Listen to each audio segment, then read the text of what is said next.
tranquilo, na boa.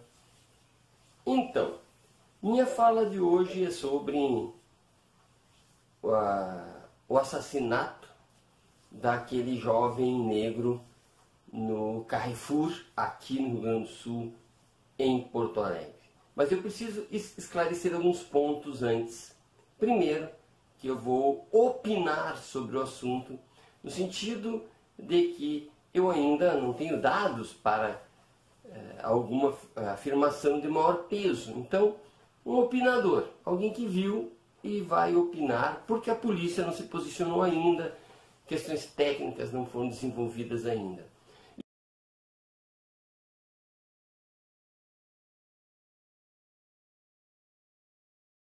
E o segundo ponto, o que eu quero focar não é exatamente o ocorrido, mas nos comentários sobre o ocorrido. Ou seja, mais nas pessoas que externaram o seu ponto de vista sobre o que viram do que o objeto do visto. Apesar de que eu vou ter que me referir ao fenômeno visto, ao assassinato em si. Veja, o que eu vejo em relação aos comentários. Inúmeras pessoas tentando diminuir as questões raciais envolvidas, utilizando-se das mais variadas artimanhas para tentar colocar no evento elementos que não fazem parte do ocorrido. Vejam, vários comentários tentam denegrir a pessoa, a vítima, né? Uma falácia. Tentam denegrir a pessoa falando da história da pessoa, dizendo que cometeu alguns crimes, né? Que era uma pessoa que agrediu a moça do caixa, era uma pessoa violenta, inclusive, tentou dar um soco num dos seguranças, num dos seus agressores. Portanto, apontando para uma desqualificação da vítima, para que qualquer argumento a favor dela, em tese, sofra, em tese seja um argumento menor, na medida em que a pessoa a qual os argumentos se referem seria uma pessoa indigna de maiores cuidados. Isto é uma falácia tenebrosa que destrói a pessoa, para que não se precisa discutir com a pessoa, porque os argumentos dela são tão horríveis quanto a pessoa é. Evidentemente que é uma falácia, é um equívoco, é uma atitude de má fé.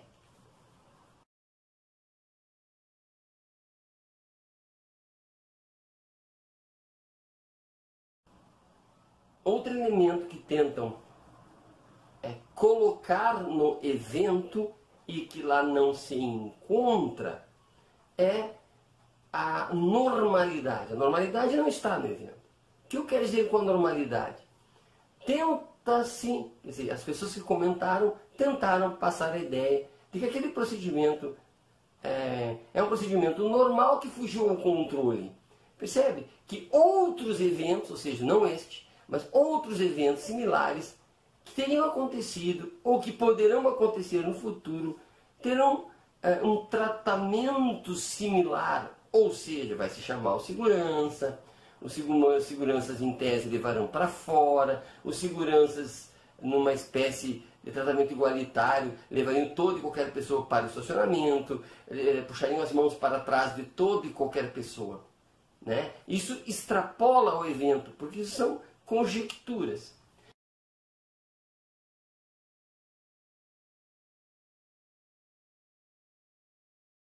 O dia da consciência negra, escreveu Gilmar Mendes, amanheceu com a escandalosa notícia do assassinato bárbaro de um homem negro espancado em um supermercado. O episódio só demonstra que a luta contra o racismo e contra a barbárie está longe de acabar. Racismo é crime, conclui ele, lacrando. Como é que o ministro sabe que ele foi agredido por ser negro? Como que um juiz, que deveria atuar como juiz, né? Muitos ali no Supremo não são juízes, mas a função é, né? Como é que um juiz do Supremo, da nossa última instância, faz uma afirmação tão forte como essa, sem ter qualquer prova ou evidência que seja, para além do fato de que o agredido era uma pessoa negra? Mas o que tem em comum essas versões? A vontade de que o principal não apareça, que é o porquê da agressão. O porquê que um procedimento de proteção da funcionária, porque em tese essa funcionária teria sido de alguma forma ofendida verbalmente pela pessoa, por que essa proteção, qual foi o gatilho que fez essa proteção saltar de uma mera admoestação, talvez, ao cliente, à morte, né? Aos meus olhos de opinador? A cor da pele. O gatilho é a cor da pele. A autorização para a violência, para o excesso, para a agressão é a cor da pele. Salienta-se muito mais a preocupação com a cor da pele, ou a preocupação com o acobertamento de que o gatilho foi a cor da pele, é o pronunciamento do vice-presidente da República, quando ele sai dos seus afazeres para dizer: não, no Brasil não há racismo. Percebe a preocupação? O que tem em comum é a vontade de abafamento da questão da pele.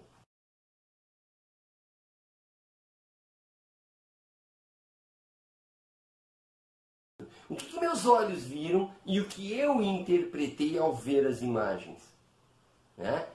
Um cidadão, uma pessoa excessivamente contida, uma pessoa que, após contida, continuou sofrendo violência, ou seja, contida de forma violenta, de uma maneira hierárquica, vai crescendo a violência ao invés de diminuir, a violência vai crescendo, a pessoa imobilizada, a pessoa já sem poder resistir, a violência continua crescendo, né? É fato, pelo menos meus olhos viram, uma funcionária admoestando as demais pessoas: deixa assim, para com isso, né? As demais pessoas. O que meus olhos não perceberam? Nenhuma atitude de qualquer pessoa vinculada ao mercado, ao supermercado, ao hipermercado, à rede de mercados, tentando impedir aquelas duas pessoas. O que meus olhos viram? Duas pessoas mais jovens, em tese, mais fortes, agindo contra uma pessoa já imobilizada, sendo que um dos agressores é um policial militar temporário que está sendo treinado, ou já está treinado, há que se ver, né, para lidar com as pessoas. Vê-se que eles sabiam que estavam cometendo um crime. Eles sabiam que estavam cometendo excessos, né, pelo comportamento. E eles assumiram plenamente o risco deste excesso causar a morte. Assumiram o risco, o pleno risco, o risco em maior grau de causar a morte dessa pessoa. O crime começa quando violentamente, excessivamente, imobiliza uma pessoa, joga ao chão uma pessoa. Esse crime vai se desenvolvendo na medida em que vão reduzindo a capacidade de resposta, na medida em que não ouvem os apelos da vítima, na medida em que a vítima vai sofrendo problema respiratório e eles continuam pressionando o tórax ou as costas, não sei, o corpo vai pressionando, essa pessoa desfalece e assim mesmo eles continuam, culminando em algo que é fato, este é fato: assassinato. morreu. Não há como minimizar. E em relação à morte, não há como justificar algo anterior à morte, como a vida pregressa desta pessoa, para justificar a morte, né? Cujo os autores dessa morte sequer conheciam a vida anterior. Não conheciam a vida anterior, não tinham como prever uma possível periculosidade se não sabiam. Portanto, julgaram pela aparência. Não há princípio de proporcionalidade, ou seja, em função de uma ofensa verbal, né, justifica jogar ao chão, torcer os braços para trás, apertar, esmagar,